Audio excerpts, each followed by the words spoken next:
Yeah, I was actually surprised that Atletico made the move for Giacomo Raspadori. He's a player that he's really a 10, but he's played as a 9 at times because he could drop in and he helps the team play better. He plays that Spanish style of football. He's a player that's known for the clutch goals. He saved Napoli last year countless of times. With the very few minutes, his minute-to-goal ratio is phenomenal. That's true for club and for country last year. So it's interesting to see the impact that he had. I had my doubts coming into this with Raspadori and with Ruggeri into this squad, but Atletico has been a work in process, as we've seen with Simeone. They have so many new players. They're waiting for them to gel, and it's just absolutely incredible how quickly the narrative in football can change. Because 7 days, bro. A week ago, 7 days. We were talking about the crisis and the worst start for Simeone ever at Atletico, and all of a sudden, you score 5 goals in your last 2 games, beating Real Madrid and now winning in the Champions League. And it's a beautiful thing about football, how quickly the narrative can change. I love your passion. I love your passion when you speak about Italians. And he's Italian. I need to see the same passion when you speak about other nationality players. I do. No, yeah, all right. I do. I love Harry Kane. How many times have I talked about Harry Kane? You don't love Harry Kane the same way you love Italian players. Not the same. I wish. There we go. See? There's a truth. Raspadori, he's unbelievable. I just said I thought he wasn't even a good move. I thought they were overpaying. But you made an incredible point, which is I don't think enough has been spoken about in terms of the transition in this squad. There's so much experience that's left this squad in terms of just age. Been with Simeone, understands his system, and the new players that have come in. I think Baiano is one we're going to look at for a long while and wonder in terms of where he's going to go. Thiago Almada is another one that we've spoken about, and wonder in terms of where he's. But it's the consistent. You didn't like those shots, did you? Anyway, it's the consistent players that we've seen for a number of years. The stalemates, the players that we know we can rely on, especially Julian Alvarez, who's just, I think, is just the form of his life right now in terms of what he's been able to do. And we had the conversation earlier in the week, and it still runs true today. Is he the most complete forward in world football right now because of what he does on and off the ball? But his leadership. Sometimes leadership isn't always, the Nigel approach where I'm going to scream and shout at you. Sometimes it's the more chill. I'm sorry. I beg your pardon. Say that again. The right guy. You know what I mean? You got to scream and shout approach. There's many ways to lead, and I lead in all different types of ways. Do not be fooled, okay? Just remember this, right? It's easy for a wise man to play the fool than for a fool to play a wise man. Just remember that. Wow. Thank you. You know when people say that, but I never understand what it means. What does it actually mean? Do you not understand? Break it down for me. A wise man can play a fool, but a fool can never play a wise man. I'm going to leave that there. Anyway. I think I didn't get it. What? I've got too many things. You didn't get it either? Oh, my God. We know which one's the wise man and which one's the fool. Anyway, Antoine Griezmann's another player for Atletico Madrid. Let's talk about him. Sensational player. Like, been a real big fan. And I give credit to Diego Simeone and how he's handled him as a player. He gave him that free will, that free role to do what you want. When a manager gives you that free role as a player, that just lets you know how much faith and trust he has in you to make the right decision in every moment of the game. Because it's not every type of player you can say, you go out there, you be free to make things happen, because we're so system orientated these days in the modern game. And you look at the numbers and what he's done in games and achievements, scored over 200 goals for Atletico Madrid, really is a great footballer to watch. And when you watch a player like Griezmann, he might not always score, but you've got to understand the influence he has in the team and what he does and how he contributes in many different ways, how he sacrifices himself in pockets of holes and positions that he drops. But give credit to Simeone, because we know what type of manager Diego Simeone is. He only likes players that have that fire, that passion, and will give everything for the team. And it's bigger than you as an individual. It's more about the team.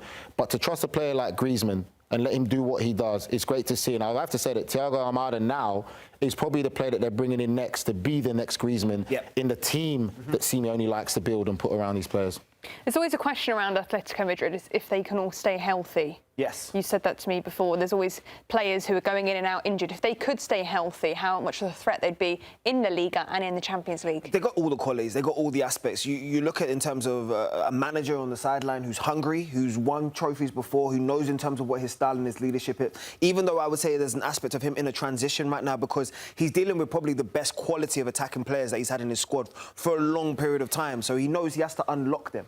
We've looked at Simeone's systems for a long period of time and it's always been robust. adjust? How can they be rigid? How can they shut you down rather than insert themselves onto a game and then explode at the right moments? Right now, they have an actual fluid system. And Nigel's right. This guy right here, Griezmann, he's the heartbeat of it. When on his day, he is the talisman that they rely on in terms of in the quality moments that can just do a bit of magic by himself. Between Griezmann and Alvarez up top, you tell me in terms of a front line across Europe that wouldn't want one of those two in terms of impacting their game in a positive way. I think you I was just going to say, if you look at it sometimes, and the best way to describe a Diego Simeone team is that most of the players are the canvas, and then you need an artist to make the painting. And that's what Griezmann is. He's the artist that paints the picture for them, while the rest of the players are the canvas. You look like a wise man. I like that. That was a bar. Nigel, that's a good one. This whole segment has just been full of riddles. I like it. I'm just saying something how that he makes says it with a sense. serious face. It does make sense. That's very clever. I think Griezmann's incredible. I think it is Julian. It's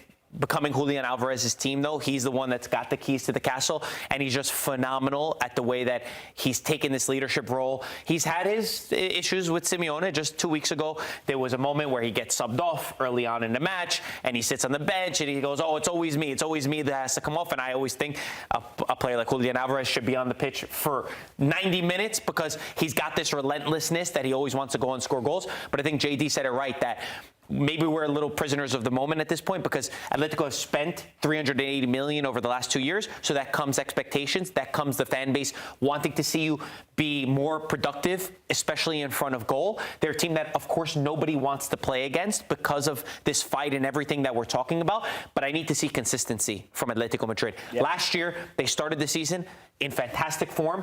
Then they got to, was it March? March, April. And they took a big dip. That's the one thing. Their highs can be too high, their lows can be too low, but they're certainly a team with loads of quality. I would say today, great result, but it's hard to say we learned a large amount from them facing a not so great Frankfurt side. No real fight in them. Maybe Griezmann's passing the paintbrush over to Alvarez. Wow.